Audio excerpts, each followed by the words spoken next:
Kaisar Pedang yang Mengejutkan. Bab 4066 Putra Ketiga Keluarga Matahari. Di dunia iblis, yang selalu kacau sepanjang tahun, token identitas sangatlah penting. Semua kota besar, kota kecil, dan desa di dunia bela diri mengandalkan token identitas ini untuk menarik orang-orang kuat dari seluruh negeri. Selain itu, begitu seorang prajurit membuat masalah di luar, sumbernya juga dapat dilacak kembali menurut token identitas. Token identitas kerajaan iblis lebih unggul daripada token identitas dunia kuno. Token ini dikeluarkan oleh negara-negara besar. Token ini diisi dengan jiwa dan roh serta terhubung dengan kehidupan prajurit. Begitu prajurit itu tumbang, token tersebut akan hancur secara otomatis. Kemungkinan pemalsuan sangat rendah. Tuan, apakah Anda tidak punya token? Zhou Xi bertanya dengan ragu. Tidak. Lin Bai menggelengkan kepalanya dan berkata, kalau begitu, saya harus mencoba untuk melihat apakah saya dapat mengajukan permohonan untuk ditempatkan di kota Jianshan. Namun, pada saat ini, diperkirakan kota Jianshan tidak akan menerima orang-orang yang tidak diketahui asal-usulnya. Zhou Xi berkata dalam hati, tidak masalah, kita semua sudah datang ke sini, bagaimana mungkin kita tidak mencobanya? Ada banyak orang di dunia iblis yang telah memprovokasi musuh di kota-kota lain dan tidak punya pilihan selain mengembara di hutan belantara. Orang-orang ini terkadang memilih kota-kota lain untuk bergabung. Namun, jika mereka ingin bergabung dengan kota, itu hanya aplikasi yang sangat merepotkan. Sekarang perang antara Xuanzu dan Lianzu sudah dekat, Zhou Xi tidak tahu apakah dia bisa bergabung dengan kota itu. Minggir, minggir, minggir. Ketika Zhou Xi menggendong Lin Bai di punggungnya ke Wang Nangguan, tiba-tiba dari ujung lorong, sekelompok kumbang bergegas keluar. Jumlah mereka ribuan. Mereka diperlengkapi dengan baik. Pemimpinnya adalah seorang pemuda yang menunggangi kuda putih yang cantik dan mengenakan baju besi perak. Kelompok kumbang ini datang, tampaknya ada sesuatu yang mendesak. Putra ketiga dari keluarga Sun, Sun Liang. Ada apa terburu-buru seperti ini? Zhou Xi segera memundurkan Lin Bai ke satu sisi, membiarkan tim lewat. Setelah meninggalkan jalur Wang Nangguan, kelompok itu menyapu langit dan langsung menuju Cakrawala. Kemana Tuan Sun Liang pergi terburu-buru seperti ini? Sepertinya ada sensasi terbakar. Apakah kota serigala terbunuh? Sebelum melewati jalur kota, orang-orang yang lewat bergumam satu demi satu. Setelah memikirkannya, mereka merasa tidak bisa tinggal di luar kota dan mempercepat masuk ke kota. Jika kota serigala benar-benar terbunuh, tingkat kelangsungan hidup untuk tetap tinggal di luar kota sangat rendah. Kelihatannya tidak bagus. Zhou Xi menggelengkan kepalanya dan melanjutkan perjalanan dengan Lin Bai di punggungnya. Lin Bai mengerutkan kening dan berpikir dengan hati-hati dan berkata dengan suara rendah, ikuti mereka. Zhou Xi mengerutkan kening dan bertanya, Tuan, bukankah kita akan pergi ke kota? Ketika tuan muda ketiga dari keluarga Sun meninggalkan kota pada malam berbintang, pasti ada sesuatu yang penting. Ikuti dan lihatlah. Lin Bai berkata dengan suara rendah. Zhou Xi tersenyum pahit. Dalam hatinya, dia tidak mau pergi. Tentu saja, dia juga tahu bahwa tuan muda ketiga dari keluarga Sun pasti memiliki sesuatu yang penting untuk dilakukan ketika dia keluar kota. Tetapi sekarang pertempuran antara kota serigala dan kota Sanshan sudah dekat. Jika ada sesuatu yang penting, diperkirakan dia akan pergi berperang dengan kota serigala. Dalam hal ini, jika dia dengan gegabah menindaklanjuti, dia pasti akan menderita di kolam ikan. Zhou Xi juga tidak dapat memikirkannya. Mengapa Lin Bai mengambil inisiatif untuk bergerak maju? Teruslah. Mereka tidak pergi berperang. Seharusnya ada hal-hal lain. Lin Bai berkata dengan suara rendah. Zhou Xi harus mengikuti perintahnya dan mengikuti tuan muda ketiga dari keluarga Sun. Pada saat yang sama, dia bertanya, Tuan, bagaimana Anda bisa melihat bahwa tuan muda ketiga dari keluarga Sun tidak pergi berperang ketika dia meninggalkan kota? Lin Bai berkata tanpa berkata apa-apa, Anda baru saja mengatakan bahwa dia adalah putra ketiga dari keluarga Sun, dan dia pasti memiliki posisi tinggi di keluarga Sun. Namun, sekarang pertempuran antara kota serigala dan kota Sancheng sudah dekat. Pada saat yang kritis seperti ini, jika kota serigala datang, bagaimana Anda bisa membiarkan putra ketiga dari keluarganya keluar dari kota? Bahkan jika kota serigala benar-benar terbunuh, apa yang dapat dilakukan putra ketiga dari keluarga Sun dengan hanya beberapa ribu orang? Apakah Anda akan mati? Zhou Xi tiba-tiba menyadari, tetua itu benar. Apa yang mereka lakukan di luar kota? Ya, saya juga ingin tahu apa yang akan mereka lakukan ketika mereka keluar kota, jadi saya meminta Anda untuk menindaklanjutinya. Jika putra ketiga dari keluarga itu keluar kota, pasti ada sesuatu yang penting. Lin Bai berkata dengan suara rendah. Kecepatan 9 perampokan Zhou Si tidaklah lambat, dan dia segera menyusul sekelompok orang itu. Seperti dugaan Zhou Si, putra ketiga dari keluarga Sun keluar dari kota pada malam hari. Yang lain mengira bahwa kota serigala yang membunuhnya, jadi mereka tidak dapat menghindarinya. Sepanjang jalan, hanya Lin Bai dan Zhou Si yang menyusulnya. 2 jam kemudian, sekelompok orang melewati ratusan ribu mil menuju sebuah feri sungai. Lin Bai dan Zhou Si bersembunyi di kegelapan dan melihat feri dari kejauhan. Mereka melihat sebuah kapal perang runtuh di depan feri, dan api bersinar di atas air. Kapal perang kota King Sui. Tuan, kota King Sui adalah kota pegunungan dan kota-kota yang berdekatan. Meskipun jarak di antara mereka sangat jauh, hubungan di antara mereka telah baik selama bertahun-tahun. Kapal perang kota King Sui terkenal di Lianzhou. Mereka dapat terbang di langit dan berenang di laut. Mereka sangat dipuji karena pertahanannya yang luar biasa. Bagaimana mungkin kapal yang tak terkalahkan seperti itu dihancurkan di feri? Dan puluhan kapal perang akan dihancurkan. Zhou Si berkata kepada Lin Bai. Mata Lin Bai menyusut, dan segera menjalankan jiwa pedang yang menelan di tubuhnya. Lin Bai merasakan bahwa kekuatan menelan jiwa pedang sedang memurnikan ki dan darah antara langit dan bumi. Kekuatan ki dan darah berasal dari darah di feri, tetapi beberapa datang dari arah lain. Lin Bai segera berkata, Timur Laut. Zhou Si tertegun. Meskipun dia tidak tahu arti kata-kata itu, dia tetap langsung menuju ke timur laut setelah mengidentifikasi arahnya. Di timur laut, ada pegunungan. Tubuh Lin Bai bergerak sedikit dan menelan jiwa pedang. Alih-alih menyebarkan kekuatan jiwa pedang, itu hanya membuat jiwa pedang merasakan kekuatan ki dan darah antara langit dan bumi. Segera setelah Zhou Si memasuki pegunungan di timur laut, Lin Bai merasa ada banyak prajurit yang bersembunyi di dalamnya, seperti pasukan, tetapi orang-orang ini menyebar datar dan tampaknya sedang mencari sesuatu. Hati-hati. Mereka yang memiliki seni bela diri termasuk di dalamnya, dan jumlahnya banyak. Mereka tampaknya sedang mencari sesuatu. Kita menuju ke selatan. Lin Bai menggunakan roh pedang untuk merasakan sisa darah di dedaunan, dan membimbing Zhou Si ke selatan. Selama periode ini, meskipun Lin Bai kadang-kadang merasakan kesalahan, tetapi arah umumnya benar. Tanpa disadari, Lin Bai dan Zhou Si sudah berada jauh di dalam pegunungan yang tidak dikenal ini, dan darah yang dirasakan Lin Bai tidak bergerak, tetapi tetap berada di lembah di depan. Melalui persepsi menelan jiwa pedang, Lin Bai merasa bahwa tidak ada orang kuat di lembah itu, hanya seorang prajurit yang sekarat jatuh ke tanah menunggu untuk mati. Lin Bai mengambil jiwa pedang dan membiarkan Zhou Si berjalan ke lembah. Di lembah, Zhou Si segera menemukan seorang pria bersembunyi di sebuah gua yang penuh darah. Dia terluka parah, dan tidak ada yang tampak seperti pria. Zhou Si melangkah maju untuk menyelidiki, dan menemukan bahwa dia masih sedikit marah, belum sepenuhnya mati. Dia mengambil token identitas di pinggangnya dan melihatnya, yang membuat Zhou Si pucat. Dia adalah King Luo, putra tertua dari kota King Sui. Bab 4067 King Luo. King Luo, putra tertua dari kota King Sui. Zhou Si terkejut dan berseru. Apakah orang ini terkenal? Tanya Lin Bai. Zhou Si sangat takut hingga wajahnya pucat dan berkata, ini lebih dari sekadar terkenal. King Luo dikenal sebagai Tian Jiao yang tak tertandingi di kota King Sui. Ketika dia baru berusia 100 tahun, dia mencapai alam kuasa Taoisme. Setahun yang lalu, Sekte Iblis Abadi mengirim sesepuh batin ke kota King Sui dan mengundangnya untuk berlatih di Sekte Iblis Abadi. Peristiwa ini mengejutkan seluruh kota Lianzhou. Banyak prajurit di Lianzhou mengatakan bahwa kota King Sui disukai oleh Sekte Iblis Abadi dan masa depan dapat diharapkan. Setelah mengetahui tentang masalah ini, kota Jianshan juga ingin meningkatkan hubungan dengan kota King Sui, dan keduanya menjadi akrab.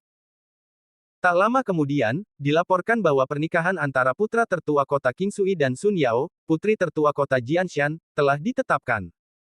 Jika Xuanzu dan Lianzhou tidak memulai perang, saya khawatir Sun Yao sudah menikah dengan kota King Sui sekarang. Sayang sekali sebelum King Luo memasuki Sekte Iblis Abadi, pertempuran antara Lianzhou dan Xuanzu sudah dimulai. Ah, aneh sekali, bagaimana King Luo bisa sampai di luar kota Jianshan? Zhou Xi mengambil token identitas dan berkata dengan tidak percaya. Batuk. Ketika Lin Bai dan Zhou Xi sangat terkejut, King Luo, yang sedang sekarat di tanah, batuk 2 kali, dan menyemburkan darah dan air dari mulutnya. Siapa kamu? Apakah kamu datang untuk mengambil nyawaku? King Luo sepertinya merasa ada orang lain di depannya, jadi dia berkata dengan suara dingin.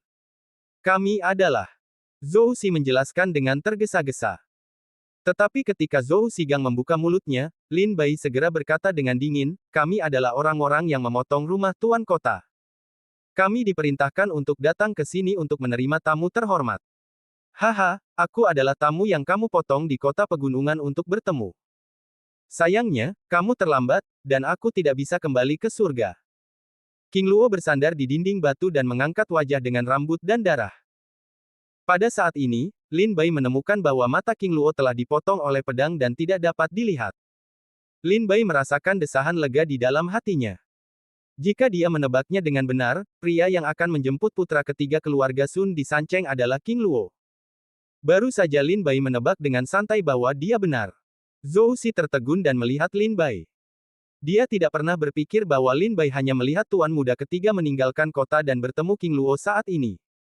Dia menebak seluruh cerita dari masalah tersebut. Zhou Simo tidak berkata apa-apa, tetapi Lin Bai bertanya dengan tergesa-gesa, Tuan Muda King Luo, mengapa Anda jatuh ke medan seperti itu? Bukankah Anda seharusnya berada di kota King Sui? Mengapa Anda datang untuk menebang kota pegunungan? Kota King Sui sudah hilang. Orang tuaku, saudara-saudaraku, saudara laki-laki dan perempuanku. Semuanya telah tewas di tangan prajurit Xuanzu dan pengkhianat yang tidak sebaik babi dan anjing. Hanya aku yang berada di bawah perlindungan departemen lama ayahnya, dia melarikan diri dengan napas yang masih tersisa. Aku ingin berlindung di kota pegunungan, tetapi aku dicegat oleh prajurit Xuanzu di tengah jalan, dan keluarga lama ayahku tidak dapat diselamatkan. Aku terluka parah. Meskipun aku beruntung bisa lolos sejak lahir, batas waktuku telah tiba dan aku tidak akan hidup lama. King Luo tidak dapat tersenyum pahit, dan darah mengalir keluar dari matanya. Zhou Xi terkejut dan bertanya, kota King Sui telah dibangun selama lebih dari 10.000 tahun. Bagaimana bisa hancur begitu cepat? Kota Xuanzu mana yang menyerang kota King Sui? Ya, kota King Sui mudah dipertahankan tetapi sulit diserang. Bagaimana bisa dihancurkan secepat itu? King Luo menyeringai muram, jika bukan karena bantuan pamanku yang baik, bagaimana mungkin kota Xuanzu Baozu dihancurkan secepat itu? Pamanku yang baik, kamu adalah saudara kandung ayahku. Kenapa repot-repot di sini? Kenapa repot-repot? Ratapan sedih King Luo. Zhou Xi mendengarkan dan mengerti. Tampaknya kota King Sui dan kota Jianshan menghadapi masalah yang sama. Jika seseorang menjual kota itu, mereka akan menghancurkan kota itu secepat itu.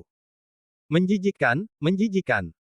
King Luo meraung ke langit, jantung dan paru-parunya terkoyak, napasnya tiba-tiba hilang, tetapi seluruh orang itu juga tergeletak di tanah, kehilangan napas kehidupan. Token identitas King Luo di tangan Zhou Xi juga hancur, berubah menjadi abu terbang dan menghilang di telapak tangannya.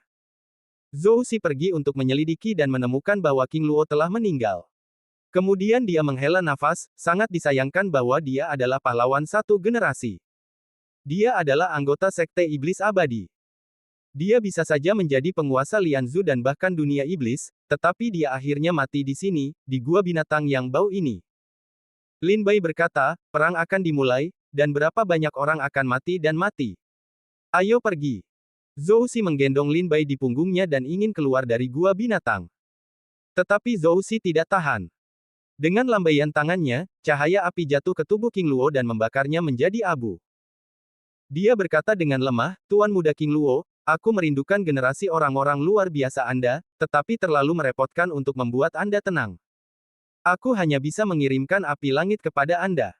Aku harap Anda tidak akan merasa kedinginan di musim semi kuning. Selamat tinggal. Sambil membakar sisa-sisa King Luo, Zhou Xi mengambil sebuah cincin perunggu dari jari King Luo. Cincin ini adalah cincin penyimpanan King Luo. Terbuat dari perunggu, yang sangat indah dan elok. Dengan Lin Bai di sampingnya, cincin penyimpanan itu tentu saja tidak akan jatuh ke tangan Zhou Xi, dan Zhou Xi juga meletakkan cincin itu ke dalam pelukan Lin Bai dengan sangat bijaksana. Mereka berjalan keluar dari gua binatang dan menuju ke kota pegunungan. Seseorang datang.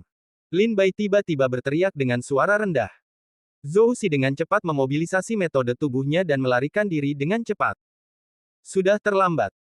Lin Bai berkata dengan suara rendah, dan segera berlari diam-diam untuk melahap jiwa pedang, berniat untuk bertarung.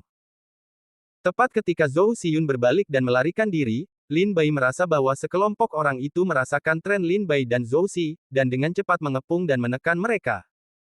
Benar saja, dalam waktu singkat, ratusan jiasi berkumpul di sekitar Lin Bai dan Zhou Si dan mengepung mereka. Di antara orang-orang ini, seorang pemuda dengan baju besi perak keluar. Dia adalah putra ketiga keluarga Sun di Sancheng. Tuan muda ketiga dari keluarga Sun membentak, "Siapa kamu? Bagaimana bisa ada di sini?" Zhou Si berkata dengan tergesa-gesa, "Saya orang dari kota Jiuye. Saya tidak punya pilihan selain melarikan diri karena kehancuran keluarga." Melihat tanda pengenal di pinggang Zhou Si, putra ketiga dari keluarga Sun memutuskan bahwa pria ini adalah seorang pejuang kota Jiuye. Dia segera menghela napas lega dan menatap Lin Bai, yang berada di belakang punggung Zhou Si, dan bertanya dengan suara rendah, "Siapa kamu?" Zhou Si langsung pucat pasi. Asal-usul Lin Bai tidak diketahui, dan dia tidak memiliki tanda pengenal. Jika dia ditemukan oleh putra ketiga dari keluarga Sun, dia akan dianggap sebagai mata-mata Xuanzu dan dibunuh dengan satu pedang. Ketika Zhou Si berkeringat dan tidak tahu bagaimana menjelaskannya, Lin Bai berkata, "Seorang pejalan kaki." Pejalan kaki. Tuan muda ketiga dari keluarga Sun menjadi pucat dan segera bertanya, "Di mana token identitasmu? Keluarkan dan identifikasi dirimu. Selama kamu dapat membuktikan asalmu, aku tidak akan mempermalukanmu." Sebelum token dan Lin menggelengkan kepalanya dengan acuh tak acuh. Dihancurkan. Tuan muda ketiga dari keluarga Sun datang dengan wajah buruk dan menarik Lin Bai dari Zhou Si. Dengan kekuatan ini, cincin milik King Luo, yang baru saja dimasukkan ke dalam pelukan Lin Bai, jatuh dan jatuh ke tanah, membuat suara gemerincing. Lin Bai dan Zhou Si memiliki perubahan pupil yang besar, dan mereka tidak baik hati. Lin Bai telah menebak bahwa tuan muda ketiga dari keluarga Sun datang untuk menemui King Luo. Jika tuan muda ketiga dari keluarga Sun melihat cincin King Luo, dia mungkin berpikir bahwa Lin Bai membunuh King Luo, dan kemudian dia harus bertemu dengan pendekar pedang. Pada saat ini, Lin Bai melihat cincin itu jatuh ke tanah, dan putra ketiga dari keluarga Sun telah melihat cincin itu. Lin Bai tidak dapat menahan diri untuk tidak menelan jiwa pedang itu. Jika putra ketiga dari keluarga Sun berani melakukannya, Lin Bai juga akan mengorbankan hidupnya untuk menemaninya. Bab 4068 Putra ketiga keluarga Matahari. Tuan muda ketiga dari keluarga Sun tidak rendah dalam kultivasi. Dia sudah memiliki kekuatan di tingkat Taoisme. Selain itu, ada sekelompok prajurit yang menebas kota pegunungan di hutan. Bahkan jika Lin Bai mencoba yang terbaik, dia tidak akan dapat menerobos pengepungan. Ketika Lin Bai dan Zhou Si melihat cincin perunggu yang jatuh ke tanah, mereka tiba-tiba merasa tidak enak. Zhou Si, khususnya, menjadi pucat setelah sua. Lin Bai masih sedikit lebih baik dan tetap menjaga wajah tenang. Cincin kota King Sui. Tuan muda ketiga dari keluarga Sun mengambil cincin ini ke tangannya. Setelah penilaian yang cermat, dia bergumam pada dirinya sendiri, "Ya, cincin ini seharusnya dari kota King Sui." Sekarang, King Luo adalah satu-satunya yang datang dari kota King Sui. Putra ketiga dari keluarga Sun, memegang cincin itu, menatap pemuda tanpa anggota badan dan wajah muram itu. Dia bertanya dengan ragu, "Apakah kamu King Luo?" Ketika Zhou Si mendengar ini, matanya tiba-tiba membelalak. Ia mengira putra ketiga keluarga Sun akan mengira bahwa Lin Bai dan dirinya telah membunuh King Luo saat melihat cincin itu, tetapi ia tidak menyangka bahwa putra ketiga keluarga Sun keliru mengenali Lin Bai sebagai King Luo. Mata Lin Bai menoleh, sedikit menundukkan kepalanya, dan berkata dengan suara dingin, "Tidak, kamu mengenali orang yang salah."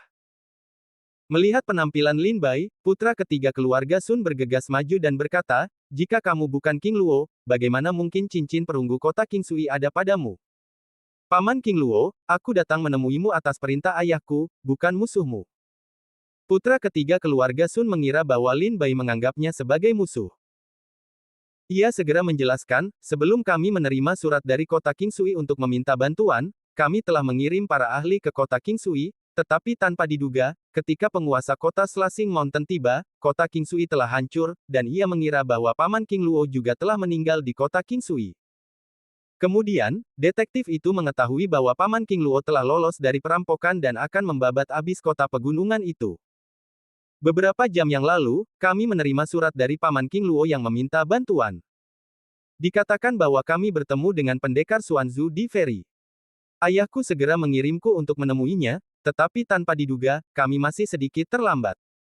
Paman King Luo, Anda dapat yakin bahwa semua pendekar di Xuanzu telah kami bunuh. Meskipun beberapa ikan lolos dari jaring, mereka juga anjing yang ketakutan. Sekarang saya berdiri di sini, Anda tidak dalam bahaya untuk menyangkal identitas Anda. Mendengar kata-kata tuan muda ketiga dari keluarga Sun, Lin Bai segera memahami konteks masalahnya, dan berkata dengan senyum pahit, apakah menurut Anda saya mirip dengan King Luo, putra tertua kota King Sui? Ucapan ini membuat hati ketiga putra keluarga Sun pada dasarnya sudah yakin bahwa identitas Lin Bai adalah King Luo. Putra ketiga keluarga Sun merasa bahwa Lin Bai terlalu malu sekarang, jadi dia akan menyangkal identitasnya.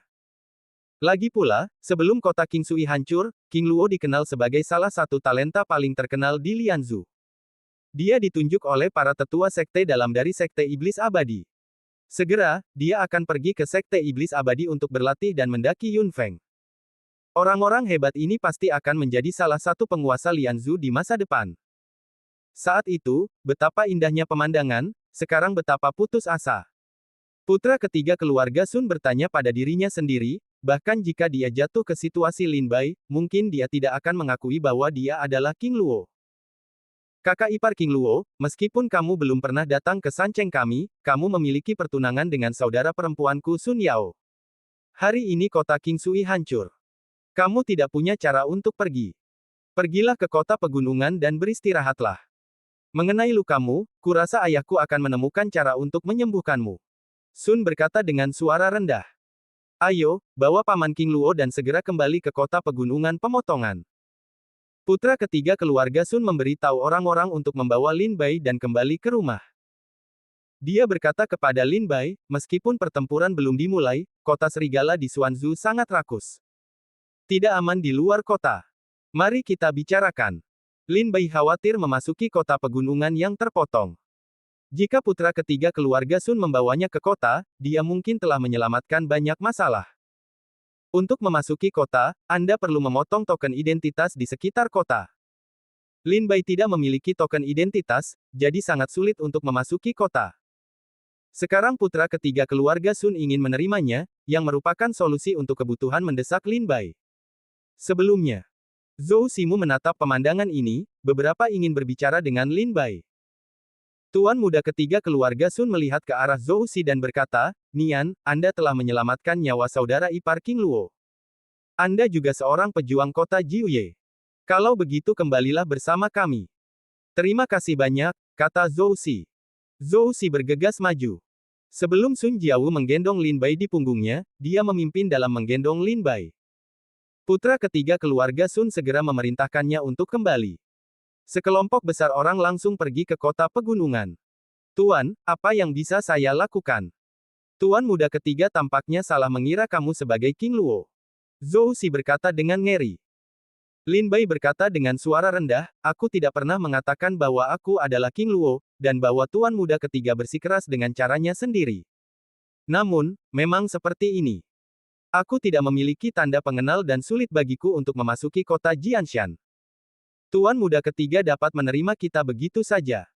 Ketika kita sampai di kota, kita akan menjelaskan situasinya. Zhou Si takut menjadi tegang dan haus. Lin Bai ingin menggunakan tangan tuan muda ketiga untuk memasuki kota pegunungan yang terpotong. Menurut pendapat Zhou Si, ini adalah untuk mencari kulit dengan seekor harimau. Begitu sampai di kota pegunungan yang terpotong, tuan muda ketiga dan keluarga Sun mengetahui bahwa King Luo dan Lin Bai sama sekali tidak sendirian. Mungkin keluarga Sun akan berpikir bahwa Lin Bai adalah mata-mata dari Xuanzu. Dalam kemarahan mereka, mereka mungkin telah membunuh Lin Bai. Tetapi Lin Bai tidak peduli tentang itu. Sekarang dia hanya ingin memasuki kota pegunungan yang terpotong dan menemukan cara untuk mendapatkan benih teratai ungu Wanqi. Datang dan pergi dengan tergesa-gesa, pangeran ketiga memimpin Jiaxi, dan kembali ke Wangnangguan lagi. Orang-orang lainnya dapat melewatinya dengan lancar, tetapi hanya Lin Bai. Ketika pertempuran benteng kota pegunungan menebas Lin Bai, sebuah kekuatan pendorong mendorong Lin Bai keluar. Kakak ipar, apakah Anda token identitas yang hancur? Tuan muda ketiga menyadari perbedaannya dan segera maju untuk bertanya. Lin Bai mengangguk sedikit dan tidak banyak bicara. Ketika tuan muda ketiga melihat Lin Bai begitu menderita sehingga dia bahkan tidak bisa menyelamatkan anggota tubuhnya, bagaimana dia bisa menyelamatkan token identitas sederhana itu? Tuan muda ketiga segera memerintahkan para penjaga di Wangnan Pass untuk melaporkan kota itu terputus. Segera, seorang lelaki tua dengan cepat datang ke tuan muda ketiga dan menyerahkan token baru kepadanya. Tuan muda ketiga kemudian menyerahkannya kepada Lin Bai, ini adalah token identitas baru, yang dibuat sesuai dengan kota King Sui.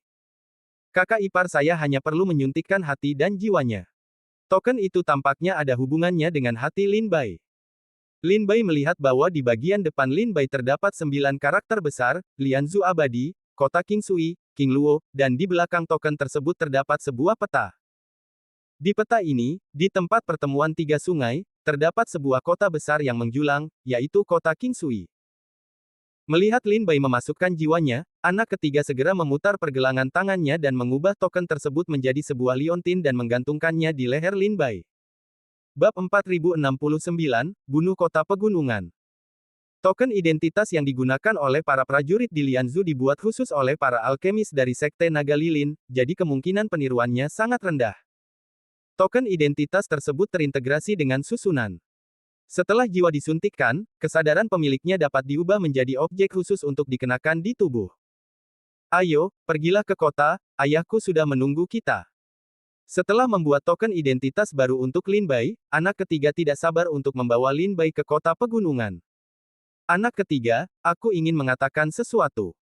Ketika Lin Bai mendengar bahwa penguasa kota Sancheng sedang menunggunya, dia langsung ingin menceritakan kejadian tersebut kepada tuan muda ketiga. Namun sebelum Lin Bai selesai berbicara, dia mendengar anak ketiga melihat ke lorong dan berseru kaget, "Ayah, bagaimana ayah bisa datang? Ayah sudah lama keluar, dan tidak ada berita, tidak bisakah aku datang dan melihatnya?" Pada saat itu, ratusan orang, pria, wanita, tua dan muda, sedang berjalan di lorong tersebut. Di antara orang-orang itu, Lin Bai juga melihat Dosu, Dohu, dan wajah-wajah lainnya. Yang pertama adalah seorang pria paruh baya dengan jubah bercorak naga emas. Dia setengah baya, tetapi fisiknya sangat kuat. Dia melangkah maju, dan kekuatan kultivasinya yang luar biasa menyebar ke tekanan tak terbatas orang-orang. Pria ini adalah penguasa kota pegunungan dan kepala keluarga Sun. Pada saat yang sama, Lin Bai juga tahu bahwa pria ini adalah seorang seniman bela diri di atas tingkat Daoxian. Penguasa kota pegunungan melirik tuan muda ketiga dengan ekspresi khawatir di wajahnya. Kemudian dia mengalihkan pandangannya ke Zhou Xi dan Lin Bai di belakang tuan muda ketiga. Ketika dia melihat Lin Bai, dia bertanya dengan samar, apakah dia King Luo? Tuan muda ketiga menghela nafas, ketika saya tiba di feri, kapal perang kota King Sui telah rusak. Untungnya, saudara ipar saya cukup beruntung untuk lolos dari perampokan. Saya menemukannya di pegunungan di samping feri. Mendengar percakapan antara tuan kota dan tuan muda ketiga, Lin Bai terkejut. Tampaknya baik tuan maupun tuan muda ketiga tidak pernah melihat King Luo. Jika tidak ada seorang pun di kota itu yang mengenal King Luo, Lin Bai dapat meminjam identitas King Luo dan tinggal di kota itu. Mungkin dia memiliki kesempatan untuk berhubungan dengan benih teratai ungu Wan Qi. Apakah dia King Luo? Tutut, bintang yang sedang naik daun di Lianzu, bagaimana dia bisa jatuh ke dalam situasi seperti itu? Senang sekali bisa menyelamatkan satu nyawa. Aku tidak tahu apakah kota pegunungan itu akan hancur suatu hari nanti. Bisakah kita menyelamatkan nyawa kita? Sekelompok orang kuat yang mengikuti penguasa kota pegunungan itu berbisik-bisik satu demi satu. Dia menarik napas dalam-dalam dan melangkah maju. Zhou Xi gemetar ketakutan, tetapi wajah Lin Bai tetap tenang. Penguasa kota Sanshan menatap Lin Bai cukup lama tanpa membuka mulutnya. Lin Bai menundukkan kepalanya sedikit dan berkata, biarkan kau tertawa. Penguasa kota Jianshan menghela napas, aku sudah berkali-kali mengunjungi kota King Sui untuk mengunjungi ayahmu. Sayangnya, setiap kali aku pergi, kau selalu menyendiri, dan aku sudah beberapa kali tidak melihatmu. Kupikir kau dan Yao Er sudah menikah. Kau dan suamiku akan bertemu di kota King Sui, tetapi sulit untuk diprediksi. Begitulah situasi saat kau dan aku bertemu untuk pertama kalinya. Bai Lin menggelengkan kepalanya dan tertawa. King Luo, jangan khawatir, King Luo. Karena ayahmu dan aku telah membuat pertunangan untukmu dan Yao Er, aku telah menerima mas kawin dari kota King Sui. Sun Tianqiku bukanlah orang yang tidak beriman. Meskipun kota King Sui hancur hari ini, Sun Tianqiku masih menganggapmu sebagai menantu. Tetapi sekarang Lian Zhu dan Xuan Zhu sedang dalam pertempuran sengit. Diperkirakan upacara pernikahan antara kamu dan Yao Er akan ditunda hingga setelah perang. Rumahmu telah hancur. Kota pegunungan akan menjadi rumahmu di masa depan. Aku akan menemukan cara untuk menyembuhkan lukamu. Dia menepuk bahu Lin Bai, menatap lengan Lin Bai yang kosong, dan menggelengkan kepalanya dengan sedikit sakit hati. Yao Er. Penguasa kota pegunungan yang terpotong itu berteriak dengan suara rendah. Ayah. Dari kerumunan di belakang penguasa kota, seorang wanita berpakaian hijau keluar. Wajahnya cantik, kulitnya membeku, temperamennya alami, dan matanya lembut dan menyentuh.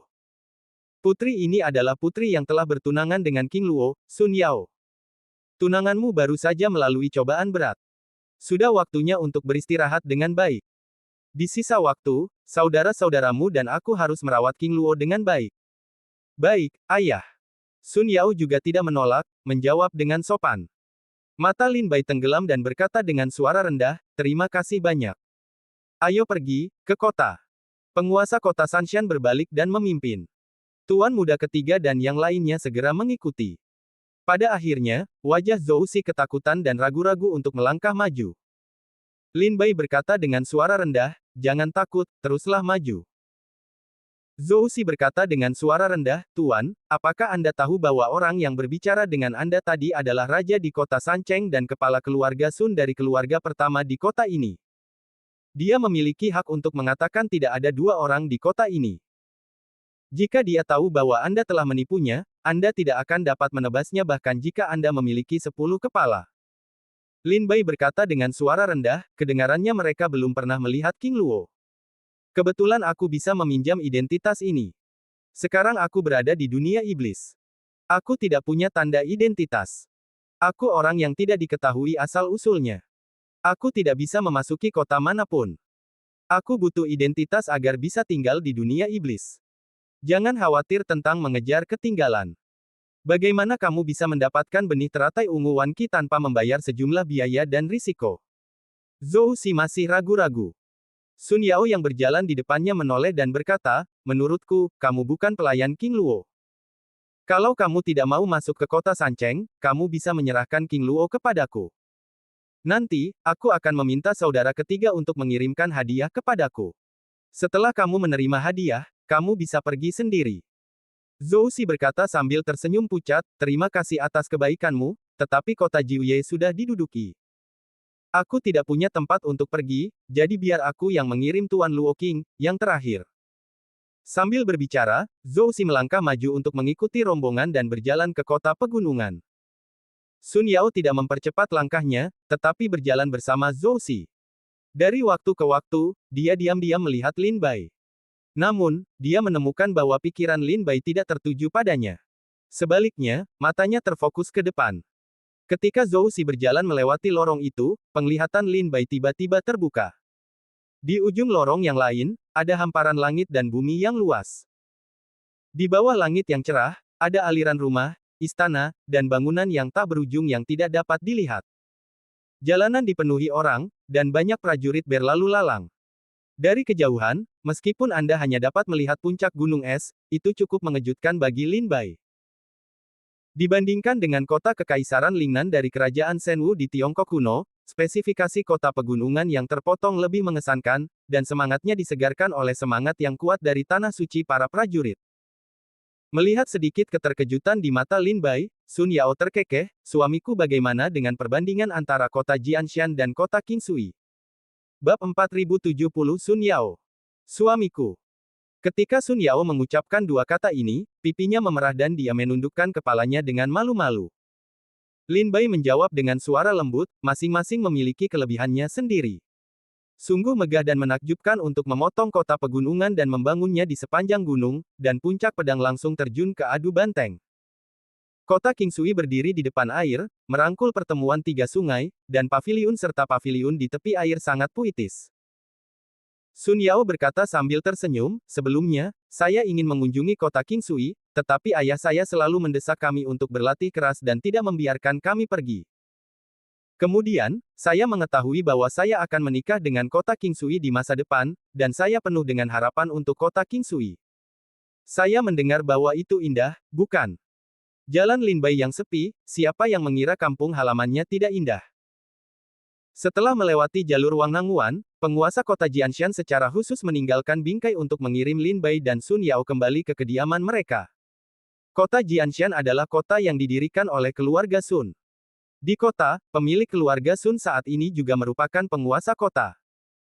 Keluarga Sun adalah keluarga pertama di Sancheng, yang mengendalikan pajak dan menjalankan berbagai bisnis. Namun, di bawah keluarga Sun, ada banyak keluarga, klan, dan geng. Seperti yang dikatakan Zhou Xi, keluarga Sun di kota, seperti kaisar dalam dinasti, memiliki kekuatan untuk mengatakan 9 ding, tidak mengatakan 2.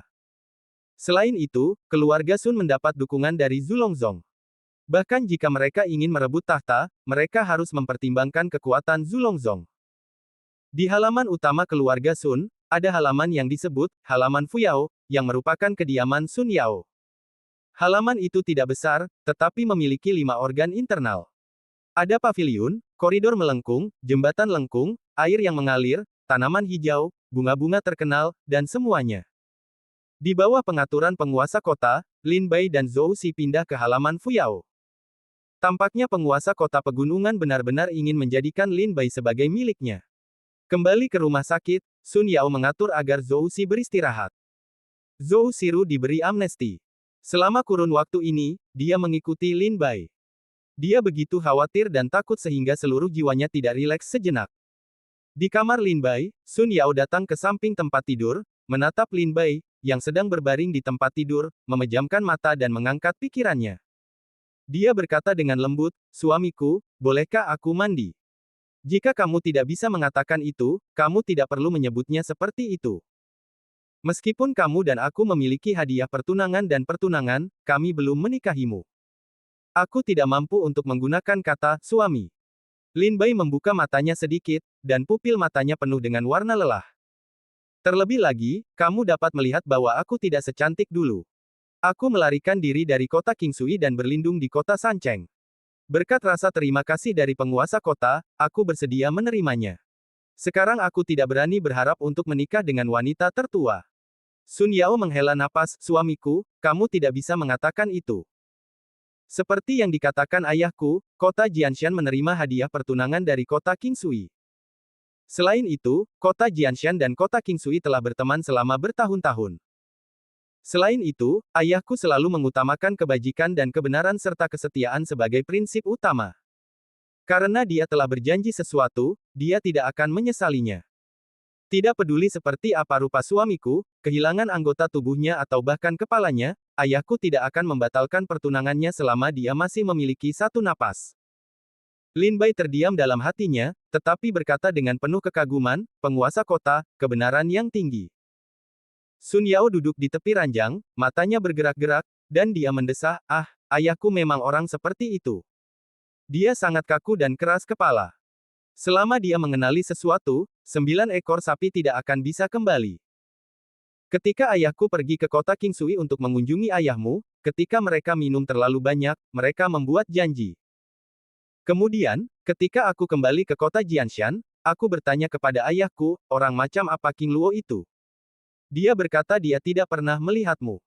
Setiap kali dia pergi, kamu menyendiri. Bahkan para pembantu di rumahmu jarang melihatmu. Aku sangat marah saat itu, seseorang yang bahkan belum pernah bertemu dengannya akan menyerahkan nyawa putrinya sendiri kepada orang lain. Tetapi ayahku berkata bahwa dia dan ayahmu adalah sahabat karib dalam hidup dan mati. Meskipun dia belum pernah bertemu denganmu, dia tahu karakter keluargamu. Kamu tidak akan menjadi orang yang lemah. Kamu dapat melihat bahwa kamu berbeda dari para pesolek keluarga lain dengan kerja kerasmu siang dan malam. Kemudian, aku mengirim seseorang untuk menanyakan tentangmu secara diam-diam di kota Kingsui. Hasilnya, penilaian anginmu di kota Kingsui cukup baik. Kemudian, aku tidak terlalu menolak pernikahan itu.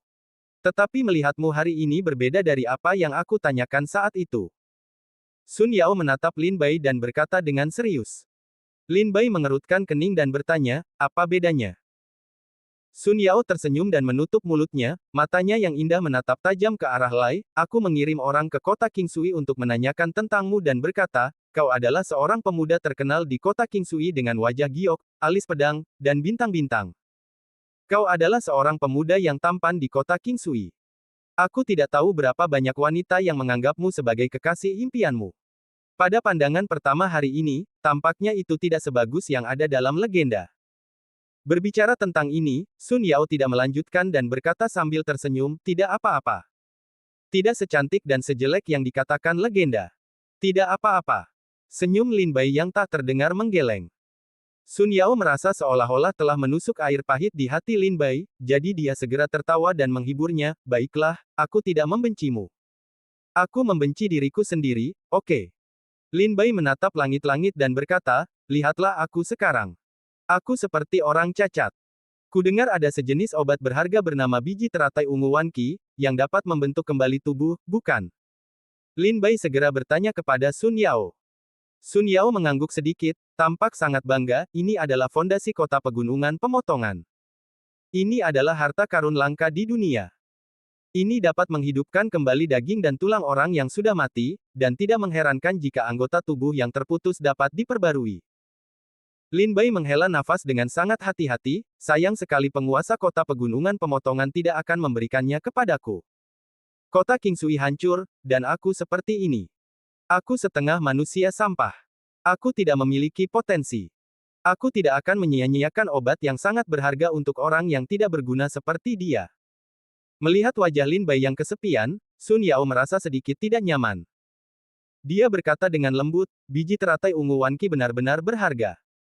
Bahkan jika mereka adalah seniman bela diri dari keluarga Sun, hanya mereka yang sangat dihormati atau telah memberikan kontribusi luar biasa bagi keluarga yang akan memenuhi syarat untuk mengajukan 1000 biji teratai ungu setelah terluka. Namun, setelah perang, aku akan menghancurkan kota pegunungan dan melewati bencana. Ketika kita menikah, ayahku tidak tega melihatku menikah dengan pria cacat. Kalau begitu aku akan meminta ayahku lagi. Seharusnya tidak sulit bagiku untuk meminta biji teratai plum. Lin Bai menatap Sun Yao sambil tersenyum dan menemukan bahwa ada sesuatu yang berbeda dari wanita ini. Dia alami, baik hati, lembut, dan penuh perhatian. Dia seperti bunga teratai yang tidak pernah terkontaminasi oleh lumpur di dunia.